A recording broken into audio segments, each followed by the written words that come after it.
రోజు కార్యక్రమంలో కుంభరాశి వారి గురించి ప్రధానంగా మనం తెలుసుకునే ప్రయత్నం చేద్దాం. అంటే కుంభరాశి వారి జీవితాంతం చేయదగిన పనులు, చేయకుని పనులు ఏమిటి, ఎటువంటి విషయాల్లో వీరు జాగ్రత్తగా ఉండాలి అన్న అంశాలను తెలుసుకునే ప్రయత్నం చేద్దాం. కుంభరాశి వారు ప్రధానంగా ఏంటంటే బంగారు ఆభరణాలను వీలున్నంత వరకు, శక్తినంత వరకు ఏదో ఒక ఆభరణాన్ని ఎప్పుడూ కూడా ధరించడం మంచిది. అదొక గోల్డ్ రింగ్ కావచ్చు, గోల్డ్ చైన్ కావచ్చు, గోల్డ్ లాకెట్ కావచ్చు, ఏదన్నా కూడా కావచ్చు. మనకు శక్తి ఉన్నంత వరకు ధరించే ప్రయత్నం చేయాలి. అంటే బంగారాన్ని ఎప్పుడూ కూడా ఒంటి మీద ఉంచుకోవడం ఇది మంచి పరిహారంగా వీరికి చెప్పవచ్చు. బంగారం కొనడానికి డబ్బులు లేదండి అని చెప్పి కొంతమంది ఇబ్బంది పడవచ్చు. కానీ క్రమేపీ మనం సంపాదించే డబ్బులు కొంత మొత్తాన్ని పక్కన పెట్టి ఒక చిన్న గోల్డ్ రింగ్ లాంటిది చేయించుకొని ధరించుకోవడం చాలా మంచిది. శక్తి ఉంటే మనకు బ్రేస్లెట్ వేసుకోవచ్చు, గోల్డ్ చైన్ వేసుకోవచ్చు, గోల్డ్ రింగ్ వేసుకోవచ్చు, మనకు శక్తి ఉన్నంత వరకు వేసుకోవచ్చు. కానీ కుంభరాశి వారి జీవితాంతం కూడా ఎప్పుడు కూడా బంగారు ఆభరణాలు తమ ఒంటి మీద ఉండేలా, అంటే వారికి శక్తిని బట్టి ఏర్పాటు చేసుకోవడం చాలా మంచిదని చెప్పొచ్చు. అదేవిధంగా వెండితోటి ఒక లాకెట్ చేసి అది చతురస్రంగా ఉండేలా చూసుకుని ఆ లాకెట్ని కూడా మెడలో ఎప్పుడు ధరించాలి. అంటే బంగారు మరియు వెండి కూడా ధరించాల్సి వస్తుంది కాబట్టి వెండి లాకెట్ ఒకటి చేసుకోవాలి, చతురస్రాకారంలో ఉంటే మంచిదని చెప్పొచ్చు. ఇక స్నానం చేసేటప్పుడు ప్రతిరోజు లేదా ప్రతి సోమవారం మరియు శనివారం రోజు కొద్దిగా స్నానం చేసే నీటిలో ఆవు పాలను కొద్దిగా కలుపుకొని ఆ నీటితోటి స్నానం చేయడం కూడా ఇది చాలా చాలా చక్కటి పరిహారంగా మనం ఈ రాశి వారి గురించి చెప్పవచ్చు. కాబట్టి ఇతరతర గ్రహదోషాలు ఏమన్నా ఉంటే కూడా ఈ విధంగా స్నానం చేసే నీటిలో ఆవు పాలను కలుపుకొని స్నానం చేయడం వల్ల క్రమేపీ ఆ గ్రహదోషాలన్నీ కూడా తొలగిపోతాయని చెప్పొచ్చు.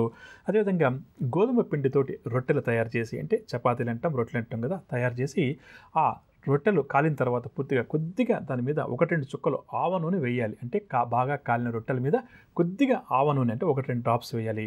వేసి ఆ రొట్టెలను కొద్దిగా బెల్లం కలిపి గోమాతకు ఆహారంగా అందిస్తూ ఉండాలి. ఈ విధంగా శనివారం కానీ ఆదివారం కానీ వీరికి ఏ రోజు వీలుంటే మకర రాశి వారికి ఆ రోజు అని చెప్పొచ్చు. ఈ విధంగా చేస్తూ ఉండడం చాలా మంచిది. అదేవిధంగా ఇంటిని శుభ్రపరచకుండా, అంటే ఇల్లు చుమ్మకుండా అంటాం కదా మామూలుగా, కూడా ఎటువంటి ఆహారాన్ని కూడా మకర రాశి వారు తీసుకునే ప్రయత్నం చేయకూడదు. కాబట్టి మకర రాశి వారు మన ఇంట్లో ఒక కుటుంబ సభ్యులుగా ఉన్నప్పుడు, కుటుంబ యజమానిగా కావచ్చు, లేదా మనకు మకర రాశి వారు మనకు పిల్లలుగా ఎవరికన్నా మకర రాశి వారు చెందిన వారు ఎవరైనా కూడా ఉండొచ్చు. కానీ మకర రాశి వారు నివసించే ఇంట్లో ప్రధానంగా ఏంటంటే ఆ ఇంట్లో వారి పెద్దలు కానీ ఎవరైనా సరే పాటించాల్సిన పరిహారం ఏంటంటే ఇల్లు శుభ్రం చేసిన తర్వాతనే వారికి ఏదైనా ఆహార పదార్థాలు వారు తినే ప్రయత్నం చేయాలి. అంటే కొంతమంది ఏం చేస్తుంటే ఈ మధ్యకాలంలో బిజీ షెడ్యూల్ అని చెప్పేసి పెద్దగా ఇల్లు నిద్రలే శుభ్రం చేయకుండా ఇంటిని అలా మొత్తం పనులన్నీ అయిపోయిన తర్వాత ఆయన ప్రశాంతంగా క్లీన్ చేసుకుందామని చెప్పి అనుకుంటారు. అలా చేయడం ఎవరికీ కూడా మంచిది కాదు. ఎందుకంటే పూర్వకాలం నుంచి కూడా మనం చూస్తుంటే మనకున్నటువంటి మంచి సంప్రదాయం ఏంటంటే ఇంటి ముందు కళ్ళాపి చల్లడం, ఒక ముగ్గు కర్ర వేయడం, అదేవిధంగా ఇంటిని కూడా మనం నిద్రలేవగానే శుభ్రం చేసుకుంటాం కదా. ఆ విధంగా కుంభరాశి వారి విషయానికి వస్తే ప్రధానంగా కుంభరాశి వారు ఏంటంటే ఇంటిని శుభ్రపరచకుండా ఎట్టి పరిస్థితుల్లో కూడా ఆహార పదార్థాలు భుజించకూడదు.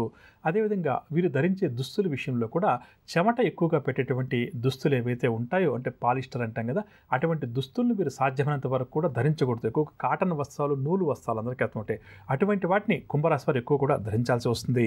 ఇక ఇంట్లో ఉపయోగించినటువంటి చెక్క, ఇనుము ఏవైతే ఉంటాయో వాటిని ఎప్పుడు కూడా ఎప్పటికప్పుడు శుభ్రం చేసుకుంటూ ఉంటాయి.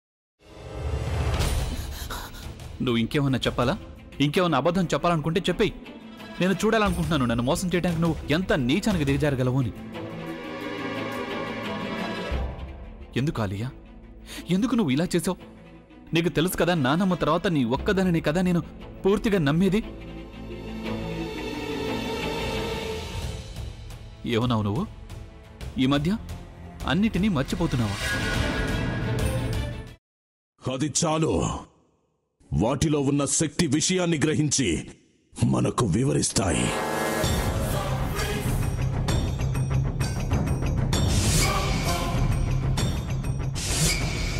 ఎవరు ఆ దండ విప్పొద్దు, గది తలుపులు తెరవద్దు.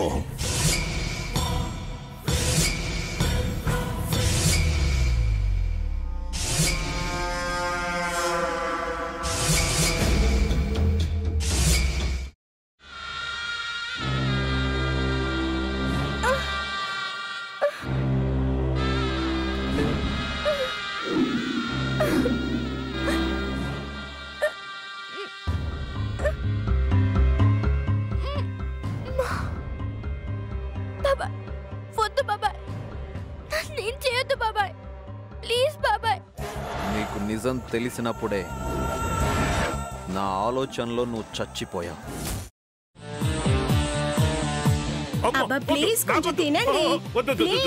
భీమారావు గారు, ఇగో మీరా కాదు సక్కుబాయ్. అవును, మీ పనామే లేచిపోయిందని చెప్పి కంప్లైంట్ ఇచ్చినావు కదా. రేయ్, ఆయన కంప్లైంట్ ఇచ్చింది లేచిపోయిందని కాదు, కనిపించడం లేదు అని. అట్లానా? సరే మేడం. ఇడియట్. ఆ వంట మనిషి పేరేంటన్నారు? రత్తాలు మేడం. ఏం పెద్ద మంచి, నీ వంట మంచిని కూడా మేడం అని పిలుస్తావా? రేయ్ హాఫ్ బ్రెయిన్,